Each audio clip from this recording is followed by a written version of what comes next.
playing is really just like on a regular, you know, like a B.B. King Uptown shuffle, you know, I'm kind of playing like.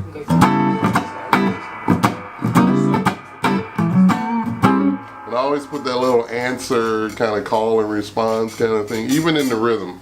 I do that with lead, but also with rhythm. I mean, like, always trying to tie everything together and like find a way to do it where I kind of voice all of my chord voicings are kind of close together. Got that from Robin Ford.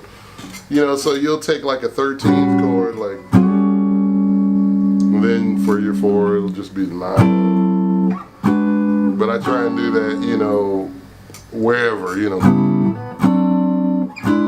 Out of tune, sorry. I know, right?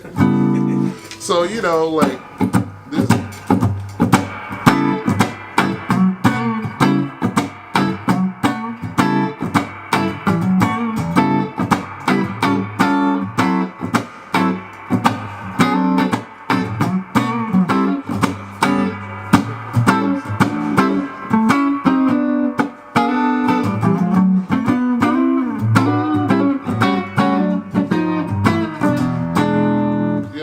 I like to do those little, hey, how you doing? I like to do those double stops. You know. Got that from Chris Kane. You know, just little moves like that, you know. I don't really know how to explain it more, really, but, you know, I can show you. That you were doing too on there was like the double, like you were doubling everything up. Oh, yeah, like the, that was the, yeah. And that's just,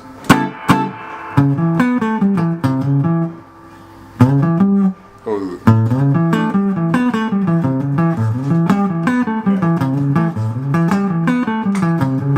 And that's from Sonny Boy Williams, and it's really 2 guitar players playing that, but I tried to take a little from one, take a little from the other. So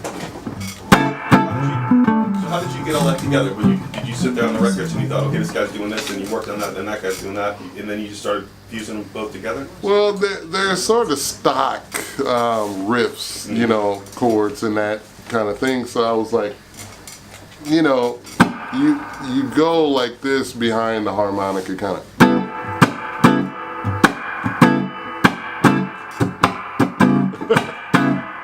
And then just that, you know, this is a classic.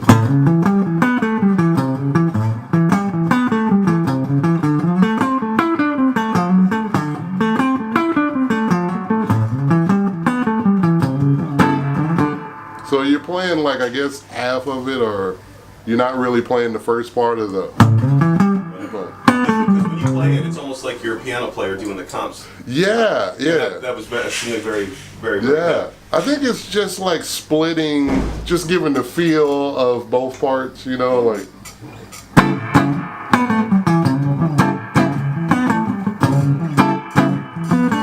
So I'm not really playing the whole. Right.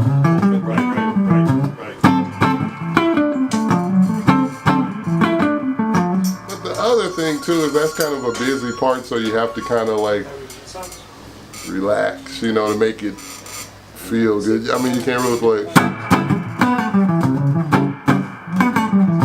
you know, or whatever. It's a good step. Yeah, you just got. Cause you know it's weird. Cause I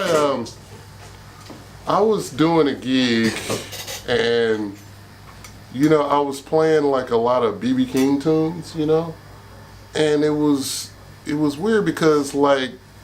The difference between playing really on the beat, you know, and everything, it almost didn't work because some of the tempos were so fast it didn't work. It was just like, you know, this thing like this. So really that whole relaxed feel is like a lot of blues music and what makes that kind of different than other things. How did you develop your feel? Was it more, did you play along with, like when you were starting out, were you playing with records, or was it something you were conscious of, like the ones here and I'm going to play a little, you know, after it or before it, or?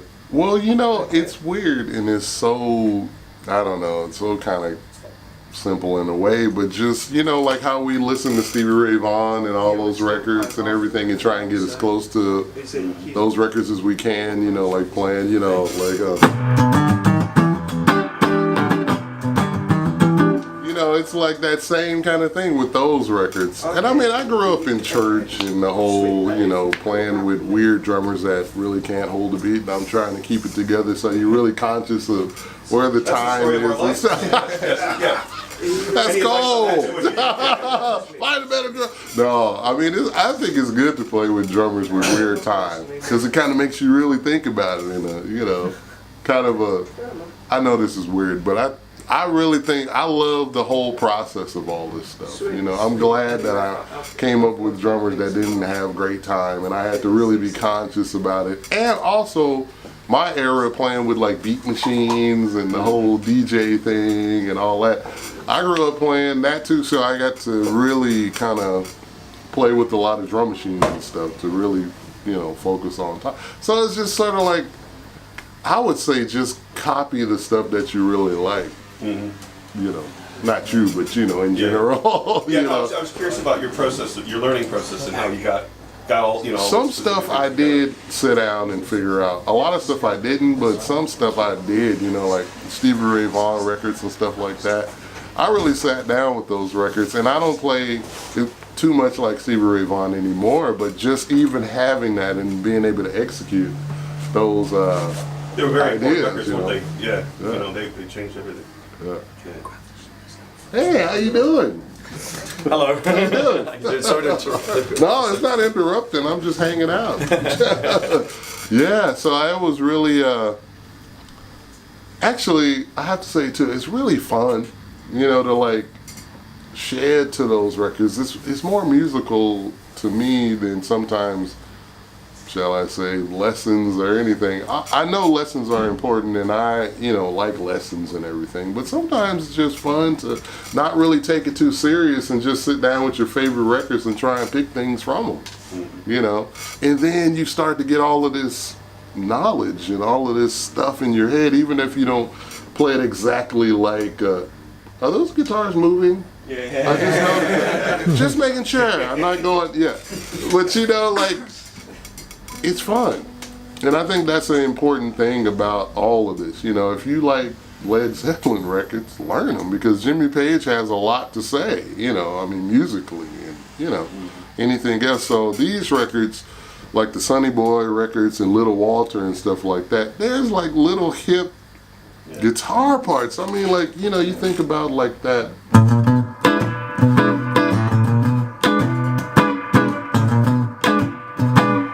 That's like, like,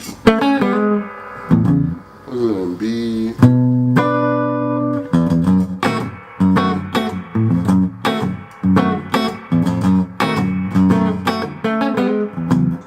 I mean, I never really heard anybody else play that in B for your 4 chord.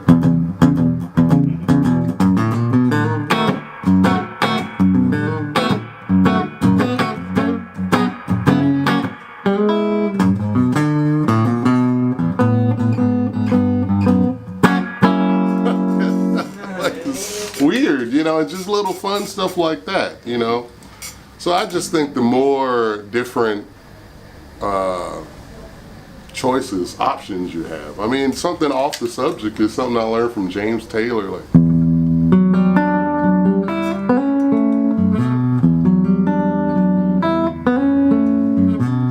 And you could put that, like, if somebody's doing a ballad or something, you can, like, on my song Hold On, I mean, I totally tried to come up with something like, like something like that. I got that from Bill Frisell, like, just playing this old R&B song called La La La Means I Love You. Yeah. It's like, so I came up with,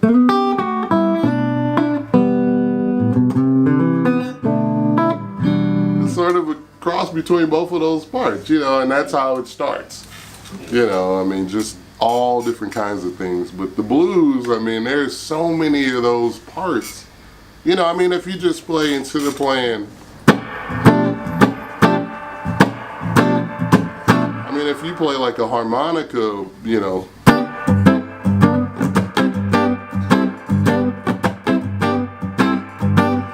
it's like just a different spin on it. Or you could just play like sliding nines,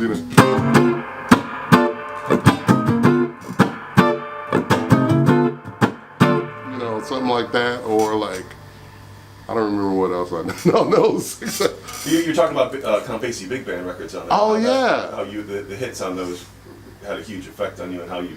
Oh yeah, well that came from like playing a lot of jump blues when I was in my early 20s with this guy Linwood Slim, rest in peace. You know, and that whole just, actually I was just thinking about that yesterday morning. It was like the swing thing and using that in different kinds of music, you know, just swinging, just being conscious of things swinging, you know, like.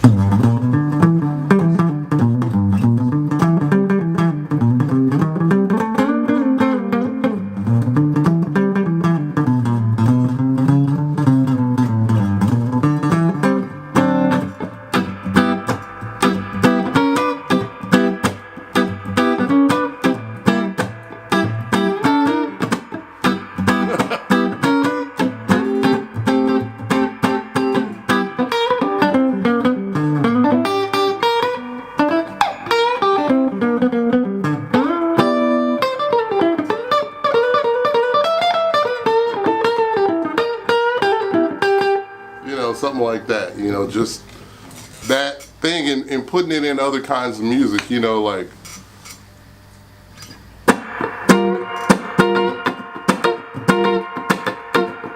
You know, a funky kind of thing in G, you know, and you play like.